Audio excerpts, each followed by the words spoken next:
প্রিপারেশনের পক্ষ থেকে তোমাদেরকে স্বাগত। ভাইয়াপুরা, আমি তোমাদের সাথে আছি সিয়াম হোসেন। তো আজকে আমরা আলোচনা করব সমীকরণ সমাধান। তো চলো শুরু করে দেই। তো ভাইয়া, আমরা পূর্ববর্তী ক্লাসে পড়েছিলাম ম্যাট্রিক্স, বিপরীত ম্যাট্রিক্স নির্ণয় করো। আজকে পড়ব ইকুয়েশন সলিউশন বা সমীকরণের সমাধান। তো ভাইয়া, আমি এখানে 3টা সমীকরণ লিখে রাখছি, এই যে আমাদের শ্রদ্ধেয় কেতাব স্যারের বই থেকে, ঠিক আছে? কেতাব স্যারের বই থেকে আমি এই ম্যাথটা তুলে রাখছি। আমাদেরকে এটা সমাধান করতে হবে।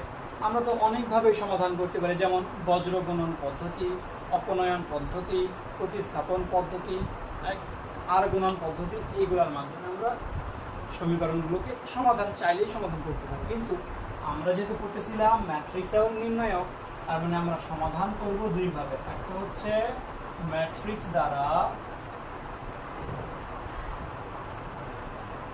একটা হচ্ছে ভাইয়া নির্ণায়ক দ্বারা। একটা হচ্ছে ম্যাট্রিক্স দ্বারা, একটা হচ্ছে নির্ণায়ক দ্বারা। ভাইয়া, এই দুইটা পরীক্ষাতে খুব বেশি পরিমাণে আসবে, তাই জন্য আমাদের এই দুইটা শিখে রাখতে হবে।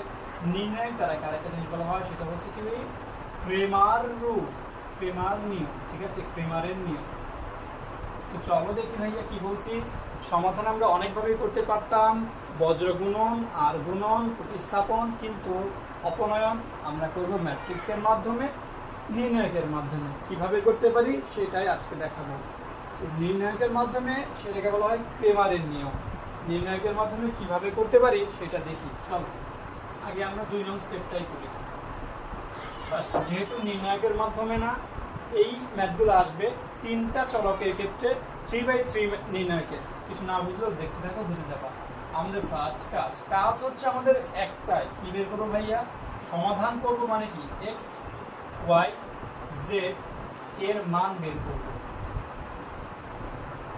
এখন এক্স মানে কি? এক্স মানে হচ্ছে, তার আগে একটা জিনিস দেখে নিই। আমাদের 4টা কাজ আছে। কি করব? 4টা নির্ণায়ক গঠন করব। কি দ্বারা?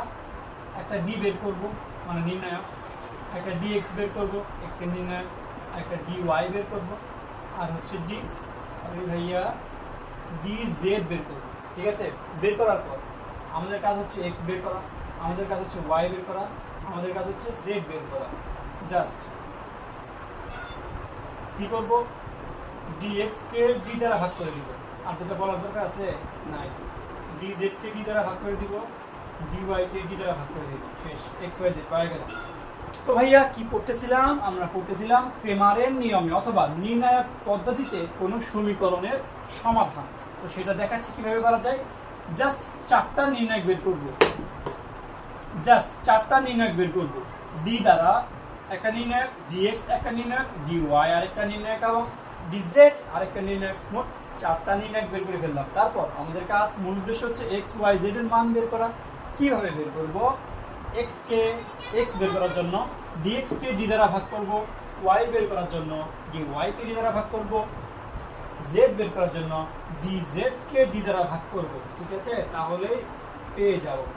তো চলো, ডি দ্বারা কি বোঝাচ্ছে? ডি দ্বারা ডিটারমিন্যান্ট, ডিটারমিন্যান্ট মানে নির্ণায়ক, মানে প্রত্যেকটা সহগ দ্বারা আমরা একটা নির্ণায়ক গঠন করি। চলো এটাকে বলবে ডি। ডি মানে ভাইয়া নির্ণায়ক, ডি ফর ডিটারমিন্যান্ট। প্রত্যেকটা সহগ দ্বারা এক্স এর সহগ, এই যে 2 3 5, 2 3 5 একটা কলাম হয়ে গেল। আরেক সহগ দ্বারা ওয়াই সহগ হচ্ছে 1, এই ওয়াই সহগ হচ্ছে 2, এই ওয়াই সহগ হচ্ছে 4, আরেকটা কলাম হয়ে গেল। এবং জেড -2 2 3 একটা নির্ণয় হয়ে গেল না ভাইয়া? নির্ণয় পাইছি কি না? পাইছি। ডি, ঠিক আছে? এটাকে বলা হয় ডি। এবং এটার যেহেতু একটা নির্ণায়ক, এই নিজস্ব একটা মান আছে, এবং মানের আমি বই থেকে দেখে নিয়েছি, মানটা হচ্ছে 7, -7। ঠিক আছে? কাজ তো ভাইয়া একটা না, কাজ তো কয়টা? 4টা।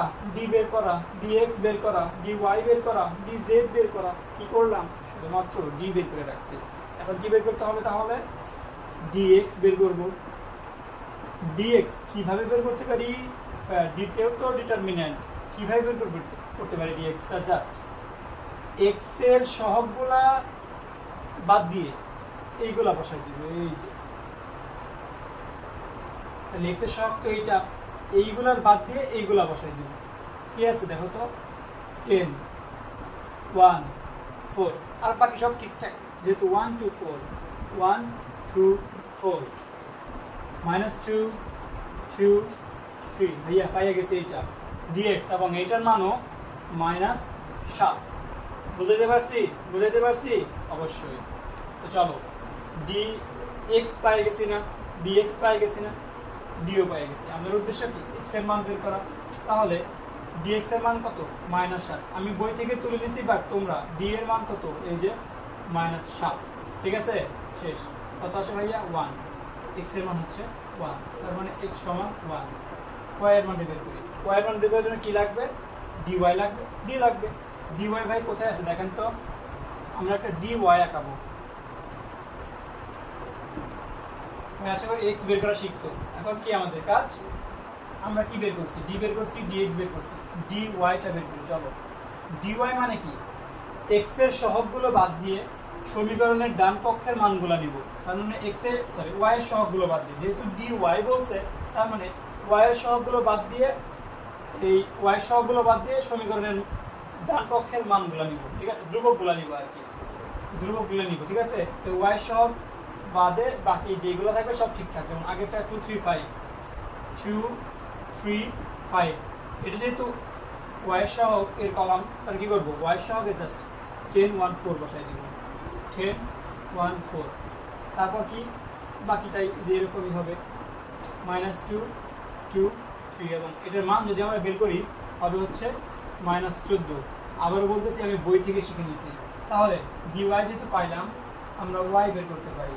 তার মানে dy কে d দ্বারা ভাগ করলে y পেয়ে যায়। dy এর মান কত ভাইয়া? -14। d এর মান কত? -7। তাহলে y সমান কত হবে? 2। আশা করি বুঝাইতে পারছি যে y সমান হচ্ছে 2। z সমান কত ভাইয়া? তো চলো, যারা dy বের করে বোঝো নাই, dz টা আরেকবার দেখো। আমি ভালোভাবেই বলতেছি, দেখো dz মানে হচ্ছে, আমরা একটা নির্ণায়ক গঠন করব যেখানে z এর সহগ বাদ দিয়ে ধ্রুবকগুলো বসাবো। z এর সহগ বাদ দিয়ে ধ্রুবকগুলো বসাবো, বাকি অংশ ঠিকঠাক। সম্পূর্ণ d এবং dz একই জিনিস, জাস্ট যেহেতু z দিছে, z এর সহগের গুলা বাদ দিয়ে এই সমীকরণের ধ্রুবকগুলো বসাই দিব। তার মানে এখানে কি লিখতে হবে দেখো তো, 2 3 5 2 3 5। y এর ক্ষেত্রে কি ছিল? 1 2 4 1 2 4। z এর ক্ষেত্রে ছিল যেটা, সেটা দেওয়া যাবে না, দিতে হবে এইগুলো 10 1 4 10 1 4। এবং এটার মান হচ্ছে ভাই, আমি বই থেকে দেখছি, মান হচ্ছে 21। তার মানে আমরা কি পাই গেলাম? dz পাই গেলাম। z মানে কি ছিল ভাইয়া? dz by d। dz এর মানটা কত? 21। d এর মান কত? -7 সমান সমান -3। ভাইয়া ক্রেমার পদ্ধতিতে অথবা নির্ণায়ক পদ্ধতিতে আমরা সমাধান করে ফেলছি। যে z এর মান কত? 3 -3। তার মানে কি পাইছি? কাজ হচ্ছে ভাইয়া কয়টা? d বের করা, dx বের করা, dy বের করা, dz বের করা। d মানে কি? ডিটারমিনেন্ট। সমীকরণের সমাধানের পদ্ধতি আমরা শিখবো কয়টা? 2টা, ম্যাট্রিক্স পদ্ধতিতে, নির্ণায়ক পদ্ধতিতে। এখন নির্ণায়ক পদ্ধতি মানে কি? d বের করব, dx বের করব, dy বের করব, dz বের করব। dz কে d দ্বারা ভাগ করব, x এর মান পাবো। dy কে d দ্বারা ভাগ করব, y এর মান পাবো। dz কে d দ্বারা ভাগ করব, z এর মান পাবো। তার মানে x y z এর মান যেহেতু পেয়ে গেছি, শেষ।